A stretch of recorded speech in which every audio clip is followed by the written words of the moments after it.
Chers amis, bonjour. Nous sommes le samedi 29 juillet 2023. Il est 8 heures. Quelques news de l'Arménie, de l'Artsakh et de la diaspora arménienne. Vous avez deviné, donc c'est un olivier, donc c'est un arbre, l'arbre de la sagesse, de la vie. Beaucoup de symboles, l'olivier. Demain, j'irai sous le figuier et après-demain, sous le grenadier. Tout ça, trois arbres symboliques de l'Arménie, du peuple arménien, de la longévité. Ce sont des symboles pour nous, c'est important. Voilà, donc en fait, je ne suis pas là pour vous parler des arbres, mes amis, je suis là pour vous parler un peu d'infos. Donc hier, troisième journée du convoi humanitaire, donc bloqué au passage donc, du corridor de la Chine, bloqué par l'Azerbaïdjan, les 19 camions et 400 tonnes d'aide humanitaire qui devaient apporter donc un peu de réconfort au peuple arménien de l'Artsakh. Les 120 000 Arméniens de l'Artsakh sont toujours bloqués à l'entrée du corridor de la Chine. Bakou interdit l'entrée du convoi humanitaire en Artsakh, montrant son vrai visage de d'épuration ethnique et d'organisateur d'un génocide en cours. Voilà, donc en fait, ça a un peu démasqué donc Aliyev et Bakou et cette politique anti-arménienne de vouloir vraiment comment dirais-je, de procéder à une épuration ethnique. En même temps, Bakou parle de paix, mais dans ces conditions-là, comment faire un traité de paix avec l'Arménie si on ne laisse pas passer le minimum d'aide humanitaire à une population qui souffre, qui est privée de tout et qui meurt à petit feu? C'est la volonté de l'Azerbaïdjan de tuer à petit feu le peuple arménien de l'Artsakh pour qu'on n'en parle plus des Arméniens et qu'on récupère cette terre historiquement arménienne. Voilà donc la situation. Donc hier, une vingtaine des diplomates d'une vingtaine de pays ont été donc sur place, constatés à Gornitsor en fait, face au corridor de la Chine, constaté que le corridor de la Chine était fermé. Alors que Bakou a chaque fois affirmé que le corridor est ouvert, mais ce sont les Arméniens qui inventent des histoires. Le corridor est ouvert. Ils ont constaté, donc ces diplomates, que le corridor était bien fermé, donc une vingtaine de pays. Je vais peut-être pour vous citer quelques pays en fait qui ont été donc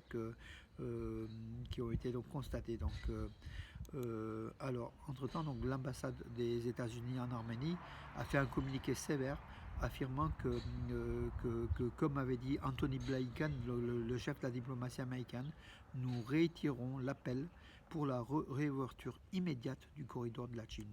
La Grande-Bretagne, c'est pareil, la Grande-Bretagne affirme que l'Azerbaïdjan doit se, appliquer le jugement du tribunal de La Haye, le tribunal le plus haut tribunal de donc la Cour de justice européenne, et qu'elle doit ouvrir au plus tôt, au plus vite, le corridor de la Chine. Alors, quels diplomates qui ont visité qui ont visité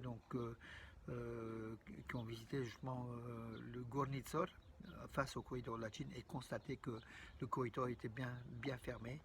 Alors, il y a les diplomates représentant les États-Unis, donc je crois que c'était l'ambassadeur, le vice-ambassadeur, la Biélorussie, la Bulgarie, l'Espagne, l'Italie, l'Iran, l'Irak, la Pologne, la Lituanie, l'Inde, le Royaume-Uni, la Suisse, la Roumanie, la Russie, la Serbie, l'Ukraine, la France, le Comité international de la Croix-Rouge et les Nations Unies, représentants des Nations Unies. Voilà donc en fait tout un panel de diplomates qui ont constaté le jugement que Bakou mentait, que le corridor de la Chine était fermé, que l'Azerbaïdjan ne désirait même pas faire entrer de l'aide humanitaire pour soulager la souffrance du peuple arménien de l'Artsakh. Voilà aujourd'hui Aliyev démasqué, Aliyev le sanguinaire Aliyev le dictateur, Aliyev le génocideur qui est démasqué par justement les diplomates aujourd'hui donc en poste à Yerevan qui ont été donc sur place constater donc que ce corridor était bien fermé. Voilà donc la Grande-Bretagne, j'ai dit, donc appelle qui est pourtant proche de Bakou, déjà la British Petroleum, la Grande-Bretagne qui appelle Bakou à ouvrir instamment donc le corridor de la Chine et se plier au jugement du tribunal de La Haye. Voilà la situation donc aujourd'hui. Donc tandis qu'à Chouchi, près de Chouchi, donc violation du cessez-le-feu. Donc hier, l'Azerbaïdjan a procédé à des tirs d'armes légères, mais bon, sans conséquence, fort heureusement.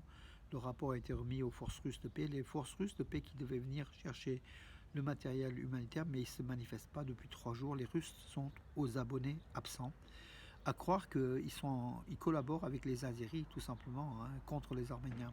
C'est peut-être la politique de Poutine anti-Pachinian qui fait cela, mais en tout cas, les Russes sont les abonnés absents de cette et qui pourtant devaient garantir la sécurité du corridor de la Chine. Ils ne sont pas là, ne serait-ce que pour acheminer le convoi humanitaire depuis l'Arménie vers Stepanakert. Alors, c'est étonnant. Le président de l'Assemblée nationale d'Artsakh, Arthur Tomassian, a démissionné. Donc il a démissionné. Il a affirmé dans un premier temps qu'il démissionnait pour des raisons personnelles. Le président de l'Artsakh, Araïk Arutunian, a accepté sa démission. Et puis on a appris que Arthur Tomassian avait fait des déclarations un petit peu, comment dirais-je, un petit peu critiques par rapport à la guerre de 44 jours en Artsakh et avait donné quelques éléments qui avaient déplu au gouvernement de Stepanakert. Voilà, donc démission demandée sans doute, voilà, même si lui il dit que c'est pour des raisons personnelles. Donc voilà, démission, il sera remplacé. Alors oui, l'Arménie peut-elle encore négocier la paix avec le régime dictatorial d'Azerbaïdjan? C'est une tribune, enfin une opinion que j'ai lancée hier sur Arménews, Nouvelle d'Arménie Magazine, le site. Donc voilà, donc une opinion où j'élabore un certain nombre d'éléments qui affirment qu'avec l'Azerbaïdjan aujourd'hui, il n'est pas possible de signer un traité de paix. Et même si on signe un traité de paix, de toute façon, comme on l'a vu, comme les accords du 9 novembre, l'Azerbaïdjan ne respectera pas, Aliyev ne respectera pas tous les traités, toutes les signatures, puisqu'en fait, il use de la force. Alors, il n'y a qu'une chose qui peut dissuader Aliyev de rester en place, c'est la force. Voilà. Et c'est pour ça que la France, on demande à la France, on demande au pays d'aider militairement l'Arménie, parce que la solution n'est pas dans des déclarations ou des communiqués ou des constats, mais réellement d'acheminer des armes à l'Arménie, des armes de défense pour sa sécurité, pas pour attaquer, pour déjà défendre. Et c'est ce que l'Azerbaïdjan comprendra. Et peut-être que le monde a compris tout doucement. Donc c'est cette zone qui était laissée à la Russie qui commence tout doucement peut-être à s'ouvrir vers d'autres armes en fait, hein, venant peut-être de France, d'Inde, d'autres pays, peut-être d'Iran. En tout cas, l'Arménie en a besoin. Hier, le nouvel ambassadeur de France en Arménie, donc en fait, retenez son nom, hein, donc on va en entendre de plus en plus parler. Il s'appelle alors, pardon, comment il s'appelle, mes amis? Je l'avais mis 2-3 fois son nom. Alors, il s'est rendu au mémorial du génocide déjà, et puis il a été reçu par Olivier de Cotigny. Olivier de Cotigny, c'est le nouvel ambassadeur de France en Arménie qui a pris son poste donc hier. Voilà, il a été présenté donc au président arménien, il a été présenté à Ararat Mirzoyan, le chef de la diplomatie arménienne.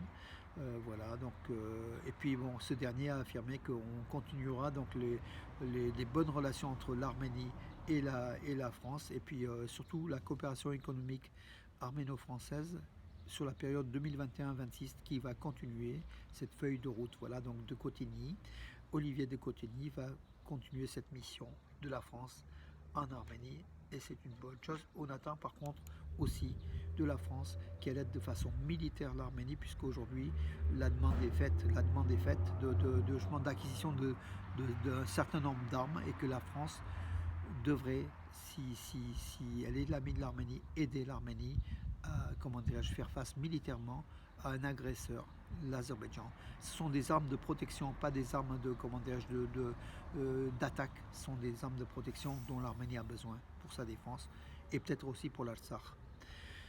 Voilà. Entre-temps, donc, pour sortir du blocus, donc l'ex-ministre d'État de l'Artsakh, Rouben Vartanian, et puis un philanthrope, hein, il a beaucoup d'organisations, il est en Artsakh, il reste en Artsakh, il fait beaucoup de choses. Dans une interview à la télévision suisse, il a affirmé que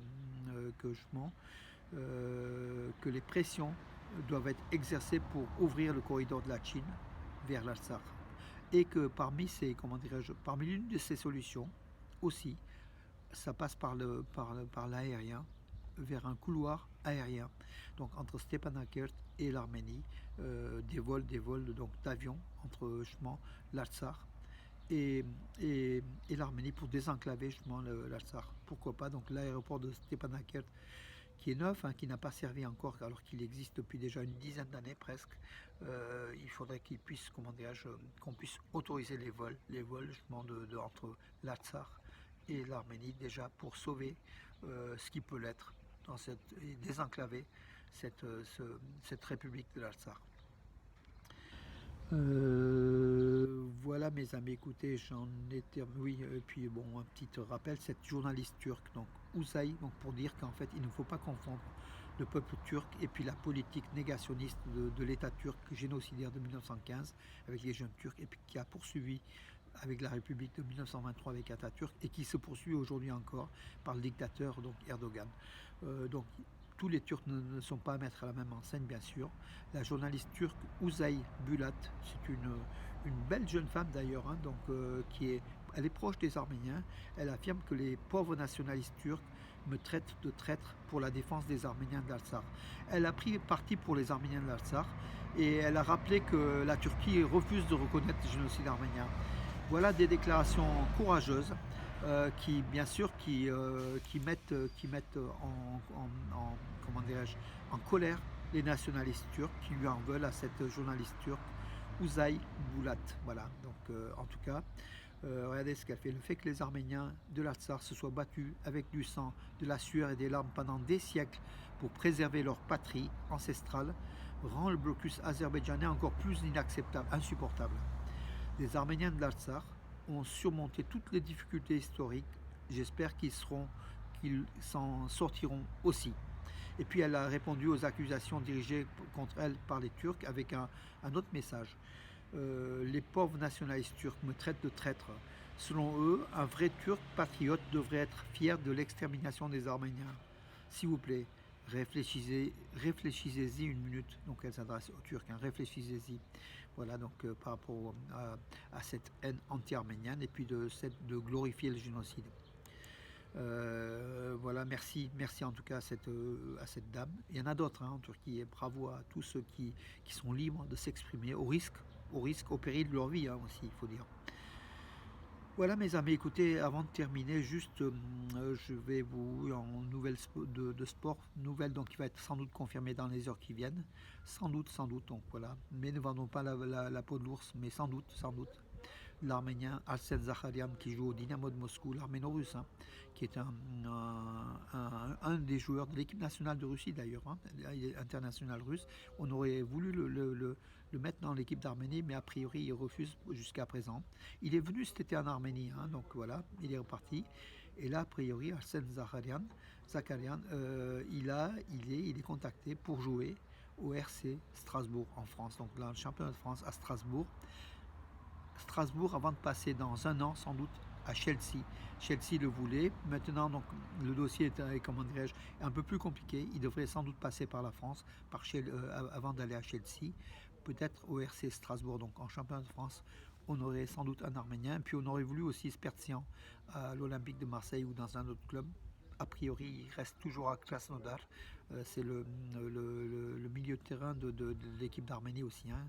Un jeune donc, qui promet, qui a beaucoup d'avenir, comme d'ailleurs Arsen Zakharian qui a que 20 ou 21 ans. Ce sont deux jeunes qui promettent, deux jeunes Arméniens qui vont jouer dans les championnats d'Europe occidentale pour notre grand plaisir, mes amis. En tout cas, on verra donc aujourd'hui, demain ou dans les jours qui viennent, si c'est confirmé, la présence donc, de Arsen Zakharian à Strasbourg. Ça serait une bonne chose. Voilà mes amis. Sur ce, bonne journée et à demain.